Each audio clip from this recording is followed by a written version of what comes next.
तस्मै श्रीगुरुवे नमः।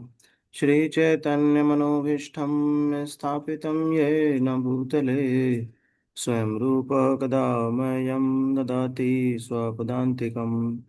वन्देऽहं श्रीगुरू श्रीयुतापदकमलं श्रीगुरून् वैष्णवांश्च श्रीरूपं साग्रजातां सहगना रघुनाथान्वितं तं सजीवं साद्वैतं सावधूतं परिजनसहितं कृष्णचैतन्यदेवं श्रीराधा कृष्णपादान् सहगना ललिता श्रीविशाखानुतांश्च नमो विष्णुपादाय कृष्णपृष्ठाय भूतले श्रीमते भक्तिवेदांत स्वामिनिति नामिने।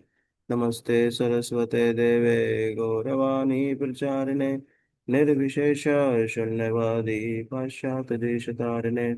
हे कृष्ण करुणा सिंधु दीनबंधु जगतपते गोपेशा गोपिका कांता राधा कांता नमस्तुते। तप्त कांचन गौरांगी श्री राधे वृंदावनेश्वरी वृषभानुसुते देवी प्रणमामि हरिप्रिये। जय श्री कृष्ण चैतन्य प्रभु नित्यानंद श्री अद्वैत गदाधर श्रीवासादि गौर भक्तवृंद।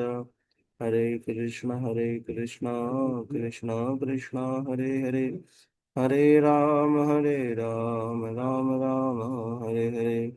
वाञ्छाकल्पतरुभ्यश्च कृपा सिन्धुभ्यश्च पतितानां पावनेभ्यो वैष्णवेभ्यो नमो नमः। अनंत कोटि वैष्णव की जय। श्री प्रभुपाद की जय। हरे कृष्णा। आप सब भक्तों का बहुत बहुत स्वागत है। लोग भगवत गीता फिर से शुरू कर रहे हैं। उदित को आप मुझे शेयरिंग की परमिशन दे देंगे? यस प्रभु जी। और कनक माता जी को बोल दीजिए अभी ज्वाइन कर लेंगे। यस प्रभु जी। ठीक है, अभी मैं ज्वाइन कर पा रहा हूँ, शेयर कर पाऊंगा। एक सेकंड। चैप्टर 6 और 6.2 से हम शुरू करेंगे आज।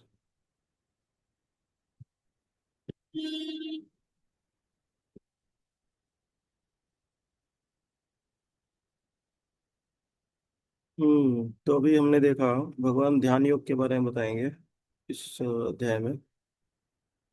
बहुत इंपॉर्टेंट डिस्कशंस होंगे इसमें।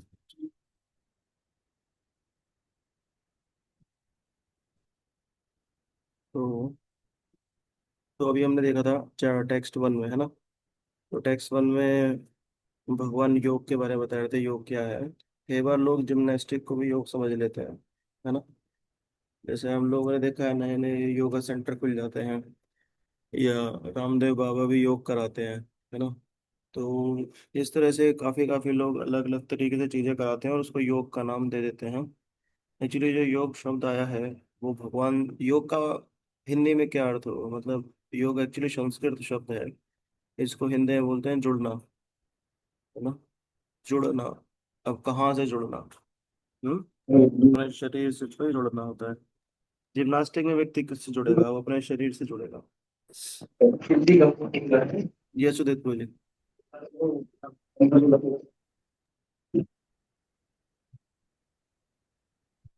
तो जिम्नास्टिक में व्यक्ति क्या होगा? अपने शरीर से जुड़ेगा, है ना? जबकि योग ये शब्द जो है ना, ये भगवान से जुड़ने के लिए यूज किया जाता है। योग योगच्छामि वहम हम। मैं भगवान कहते हैं कि योगच्छामि वहम हम।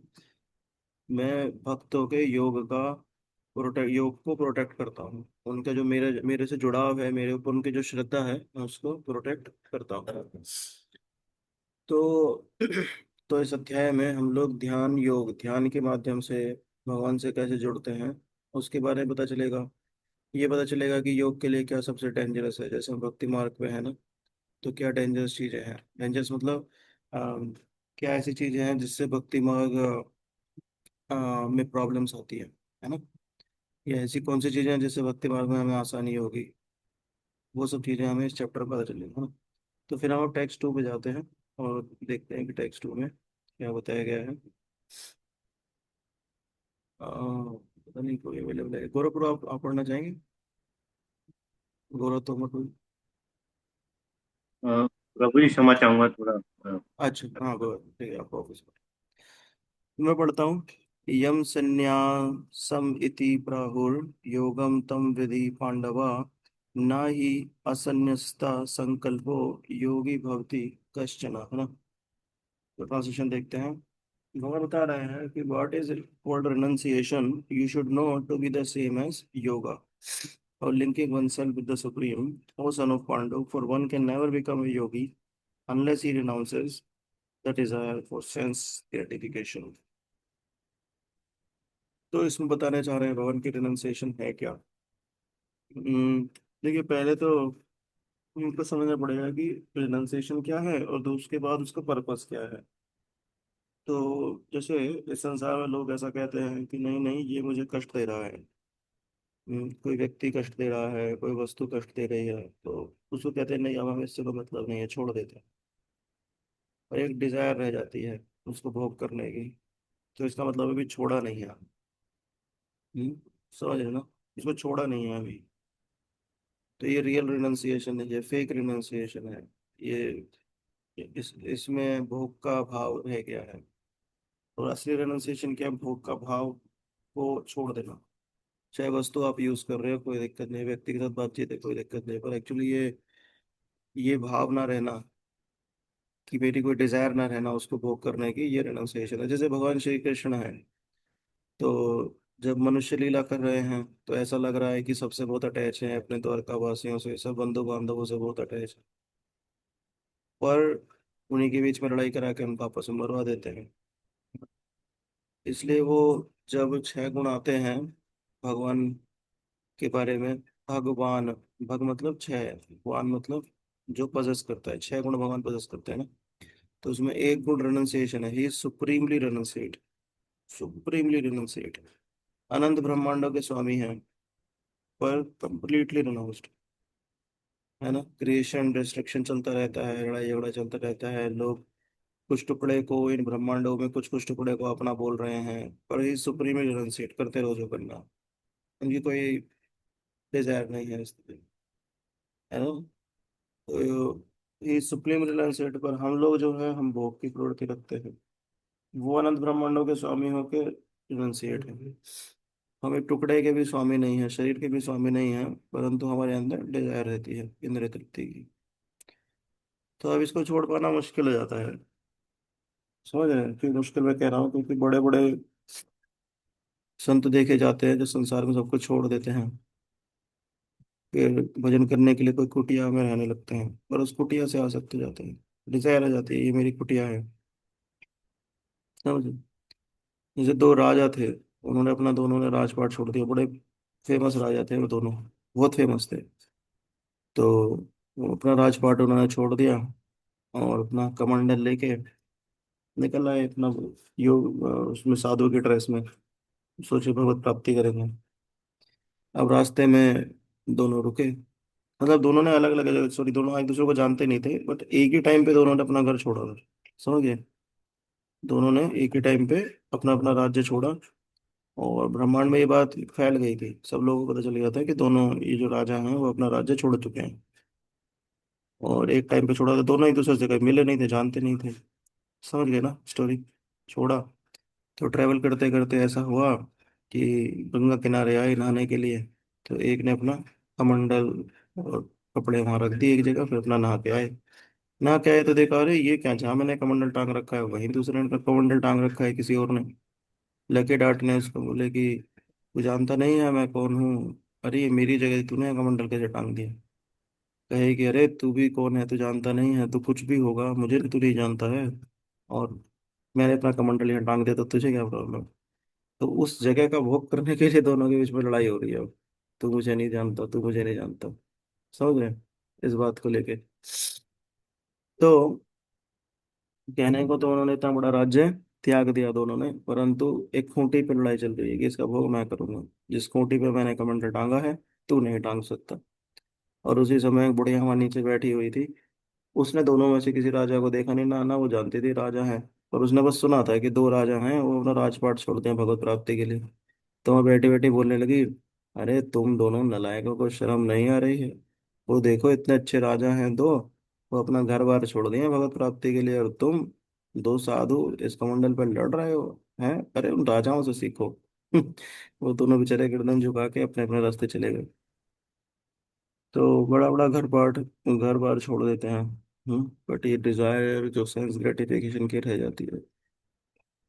कंट्रोलरशिप मेंटेलिटी है ना, proprietorship, enjoyer, I am the supreme proprietor, supreme enjoyer, supreme controller of everything. ये नहीं होगा तो ये हो जाएगा, फिर मैं इस चीज को कैसे करूंगा, ये कंट्रोलरशिप जो मेंटेलिटी है वो रह जाती है, कंट्रोल करना, है ना। जबकि भगवान ही कर रहे हैं। तो अब हम आगे वाले श्लोकों में भी देखेंगे, भगवान कहते हैं अहंकार विमूढ़ात्मा कर्तव्यति मन्यते। अहंकार वश विमूढ़ात्मा जो पागल व्यक्ति है, वो अहंकार वश कर्ता अहम इति व मन्यते, वो ये मानता है कि मैं ही करता हूँ। कर्तव्य अहंकार विमूढ़ात्मा कर्ता अहम इति व मन्यते, वो ये मानता है कि मैं ही करता हूँ, लेकिन ऐसा नहीं है। प्रकृति के तीन गुण हैं, वो ये सब करवा रहे हैं। प्रकृति मतलब स्वभाव, जैसे कहते हैं ना उसकी प्रकृति तो ऐसी, प्रकृति मतलब स्वभाव। स्वभाव किसी व्यक्ति का होता है, तो भगवान का स्वभाव है। भगवान का बहिरंगा स्वभाव है कि उनके ये तीन है, उसमें रजोगुण तमोगुण सतोगुण, ये तीन गुण है भगवान के बहिरंगा स्वभाव में।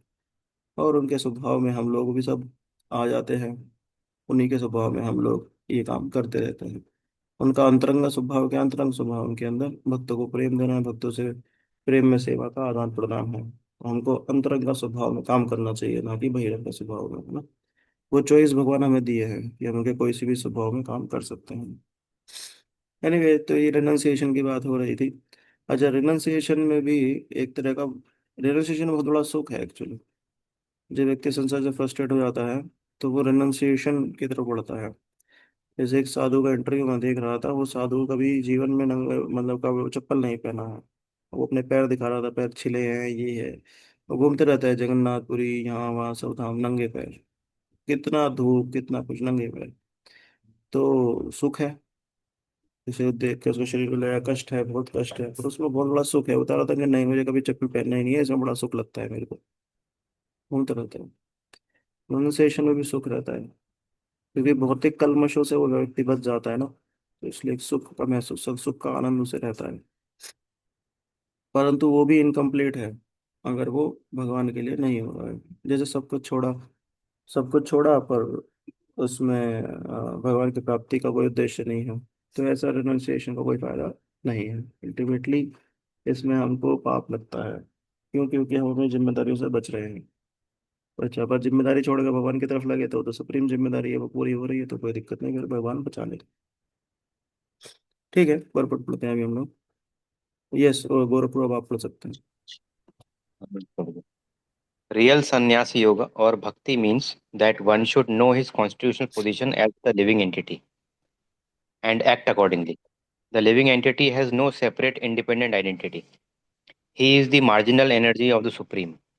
When he is entrapped by material energy, he is conditioned. And when he is Krishna conscious or aware of the spiritual energy, then he is in real and natural state of life. Therefore, when one is in complete knowledge, one ceases all material sense gratification or renounces all kinds of sense gratificatory activities. This is practiced by the yogis who restrain the senses from material attachment. But a person in Krishna consciousness has no opportunity to engage his senses in anything which is not for the purpose of Krishna. Therefore, Krishna conscious person is simultaneously a sannyasi and a yogi. The purpose of the knowledge and of restraining the senses as prescribed in Jnana and Yoga processes is automatically served in Krishna consciousness. If one is unable to give up the activities of his selfish nature, then Jnana and Yoga are of no avail. The real aim is for the living entity to give up all the selfish satisfaction and to be prepared to satisfy the Supreme. A Krishna conscious person has no desire for any kind of self enjoyment. He is always engaged for the enjoyment of the Supreme. One who has no information of the Supreme must therefore be engaged in self satisfaction because no one can stand on the platform of inactivity. All purposes are perfectly served by practice of Krishna consciousness. Hare Krishna. तो basically क्या हो रहा है कि जब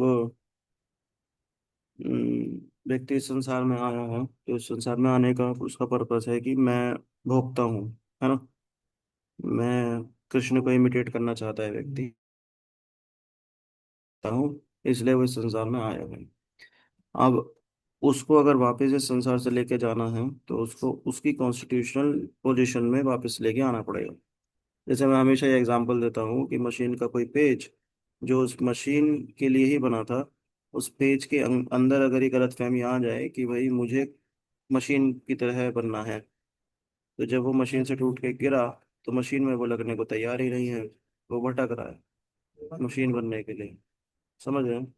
वो machine बनने की, जैसे कोई सोचता है कि कृष्ण को इतने लोग जानते हैं, कृष्ण इतने फेमस है, मुझे भी फेमस बनना है, वो लग गया प्रयास करने। कृष्ण को इतने नॉलेज है, मुझे भी इतने नॉलेज होनी चाहिए, वो लग गया यहाँ पे आके प्रयास करने, बहुत मोटी मोटी बुक्स पढ़ रहा है, सब है, नोबेल प्राइज ले रहा है। तो इस तरह से वो कृष्ण को इमिटेट करता है, क्यों? क्योंकि उसको अपनी इंद्रियों को तुष्ट करना है। वो अलग अलग चीजें करता है, इसलिए अलग अलग तरह के संबंध बनाता है। बोले कृष्ण की बहुत सारी गर्लफ्रेंड है, मेरी बहुत सारी गर्लफ्रेंड आनी चाहिए। तो ये चलता रहता है। तो अब एक ऐसा, कुछ जीवात्मा ऐसी होती हैं जो भगवान के मार्ग पे आगे बढ़ती हैं, कुछ तो ऐसी होती है वो इन्हीं कामों में लगी रहती है। तो पुनरपि जननम पुनरपि मरणम, उनका बार बार जन्म और मरण ये चलता रहेगा।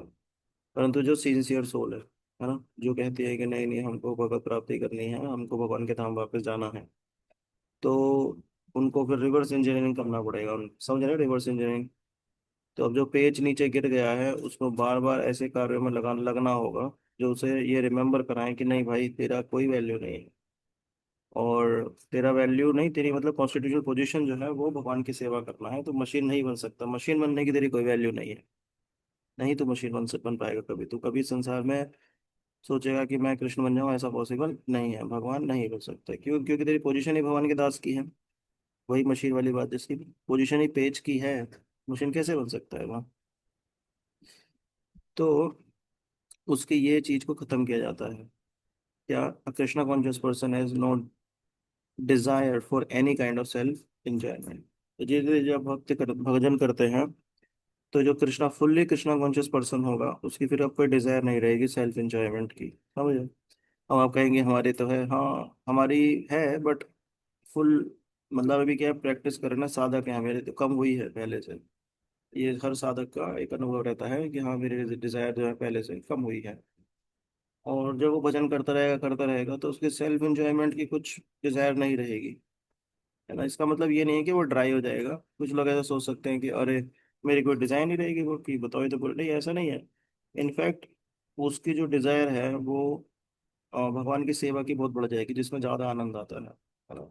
जैसे कोई सुअर है ना, वो मल खा रहा है, और उसे कहें कि कुछ दिन में तुम्हारी डिजायर नहीं है कि मल खाने की, तो सुअर को अफसोस नहीं करना चाहिए, क्योंकि उसे रसगुल्ला और छप्पन भोग मिल रहे होंगे, तो फिर क्यों खाना ना मल त्याग। तो हम वैसे ही है। ये इस संसार का ऐसा अमल है जो कभी किसी जीव को सेटिस्फाई ही नहीं कर पाता है ना। किसी किसी का उच्छिष्ट ही तो खाया जा रहा है।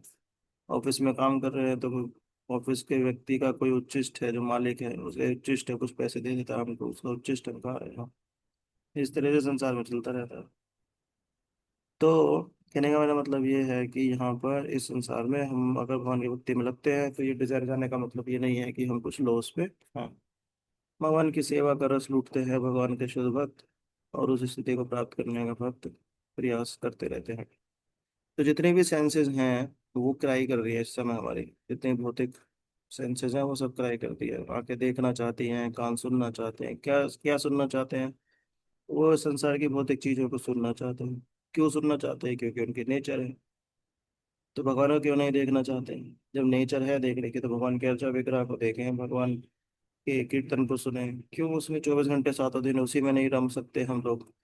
इसीलिए क्योंकि अहंकार है बहुत ज्यादा हमारे अंदर, अहंकार मूढ़ात्मा, ऐसा।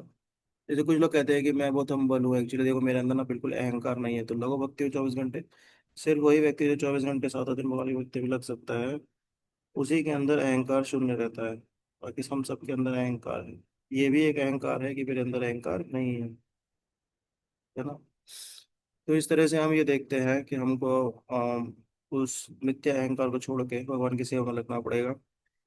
तो अब दूसरा प्रश्न उठेगा कि छोड़े कैसे। तो अब आ गया है हमारे अंदर कुछ गंदगी आ गई है, तो वॉशिंग पाउडर कुछ तो होना चाहिए ना धोने का, तो वो हमारा हरि नाम। हम हरि नाम करते हैं तो हम फिर अंदर से उस स्थिति में आने लगते हैं कि धीरे धीरे वो जो गंदगी है, वो जो मिथ्या अहंकार है वो जाता है, उसकी परतें जो है मिथ्या अहंकार की वो धीरे धीरे खत्म होने लगती है। और जैसे एक मिरर के ऊपर धूल जम जाती है, उसे वो साफ करते करते करते करते व्यक्ति अपने आप को देख पाता है। उसी तरह हम जब हरि नाम करते हैं तो वो जो धूल जमी हुई है अनंत जन्मों की भौतिक कल्मशों की हमारे हृदय के ऊपर, वो धीरे धीरे हटने लगती है, और हम अपना वो रियली ये रियलाइज करने लगते हैं कि हाँ मैं कौन हूँ। मतलब जीवन स्वरूप है कृष्ण नित्य दास, कि मैं कृष्ण का नित्य दास हूँ, और उस नित्य दास के रूप में मुझे उनकी सेवा हमेशा करते रहना है ना। तो हम गौड़े वैष्णव परंपरा में कृष्ण को पहले दास के रूप में पूजते हैं, और जब ये दास भाव बहुत परिपक्व हो जाता है तो उसके बाद फिर हम कोई कृष्ण का वात्सल्य भाव में, कोई माधुर्य भाव में, सखा भाव में फिर आगे पूजना शुरू करते हैं, है ना। तो ठीक है, तो अभी मतलब यहाँ पे तो बस यही बताया गया है कि, और हाँ एक और बात ऊपर जी बता रहे थे कि जो भक्तों रहते हैं, भक्तों के लिए जो संन्यास है और योग है वो सेम ही है ना। यहाँ पे मैं देख रहा हूँ कहाँ पे आई थी वो बात, हाँ ये देखिए। Therefore, a Krishna conscious person is simultaneously a sannyasi and a yogi। सन्यासी कौन है? जो विरक्त है। क्या विरक्ति आ गई उसके अंदर? उसके अंदर विरक्ति आई है कि वो संसार के जो भौतिक भोग हैं वो नहीं करना चाहता, ऑटोमेटिकली उसके अंदर से इच्छा चली गई है वो। और योगी, योगी है क्योंकि भगवान से कनेक्टेड है वो। तो कृष्णा कॉन्शियस व्यक्ति के अंदर क्या होता है? वो संसार के भोग तो करता नहीं है, वो तो कुछ खरीदता भी है, कुछ देखता भी है, सब कुछ भगवान को ऑफर करना चाहता है। प्रभुपाद जी कई बार ऐसा हम देखते हैं पास टाइम्स में कि प्रभुपाद जी वो कर रहे हैं कोई लैंड, प्रभुपाद जी देखते थे, फिर देखते देखते रहते थे, फिर कहते थे कि ये इसकी बात करो इसके मालिक से, इसे हम खरीद लेंगे और यहाँ मंदिर बनाएंगे, है ना। हम लोग देखेंगे तो सोचेंगे कि बहुत अच्छा लैंड है, इसके अंदर इसके ऊपर हम बढ़िया 2 बेडरूम का घर बना सकते हैं, है ना। समझ रहे ना। तो हमारे हर देखने में भोग रहता है। शुद्ध भक्त के क्या रहता है? देखने में कृष्ण रहते हैं, कृष्ण का भोग रहता है एक्चुअली। ठीक है ना। तो हम जैसे जैसे नाम जप करते रहते हैं और मंदिर आदि में भगवान की सेवा करते रहते हैं, अपने घर में जिनके जो बंदे नहीं जा सकते दूर है घर पे अर्चा विग्रह की सेवा करते हैं, तो वो लोग फिर उनका माइंड चेंज हो जाता है, फिर मतलब शुद्ध होने लगता है वो माइंड। और उस शुद्ध माइंड में फिर शुद्ध विचार आते हैं जिसमें भगवान की सेवा कैसे करें ये सब आने लगता है। खुद का भाव नहीं आ पाता है, आता ही नहीं है, उसमें आनंद भी नहीं रहता है। तो वो अब देखो वो सारी चीजों को यूज कर रहा है पर वो सन्यासी है। क्यों? क्योंकि उसमें भोग की अभिलाषा है ही नहीं किसी भी चीज की। और वो योगी भी है। योगी क्यों है? क्योंकि सभी चीज को भगवान से जोड़ रहा है। सेम एग्जाम्पल, जैसे जमीन देखी तो क्या अपने भोग की इच्छा है उसमें? प्रभुपाद जी का एग्जाम्पल जो मैंने आपको दिया, जमीन देखने में अपने भोग की इच्छा है नहीं है तो सन्यासी है। और क्योंकि वो जमीन को भगवान की सेवा में जोड़ना चाहते हैं, यूज करना चाहते हैं, तो योगी भी है ना। तो इसलिए जो कृष्ण भक्त है वो सन्यासी और योगी वो दोनों ही हैं एक ही साथ। वो सिर्फ सन्यासी नहीं है। सन्यासी कैसा होगा कि जैसे जमीन देखी, अरे नहीं नहीं मेरे को भोग की इच्छा आ जाएगी, अपना नजर अलग हटा के सीधे चल गई, तो ये सिर्फ सन्यासी है, वो योगी नहीं है ना। और सिर्फ योगी कौन होगा? सिर्फ योगी होगा जमीन देखी, मैं इसमें बहुत बड़ा घर बनाऊंगा, छोटा सा कमरा भगवान के लिए बनाऊंगा। तो योगी भी है पर भोगी भी है, ऐसा। पर वो जो कंप्लीट सन्यासी है, कंप्लीट योगी है, वो कंप्लीटली ही योगी है एक्चुअली, जो सब कुछ भगवान की सेवा में यूज करना चाहता है। ठीक है। तो इसमें किसी का कोई प्रश्न है तो पूछ सकते हैं।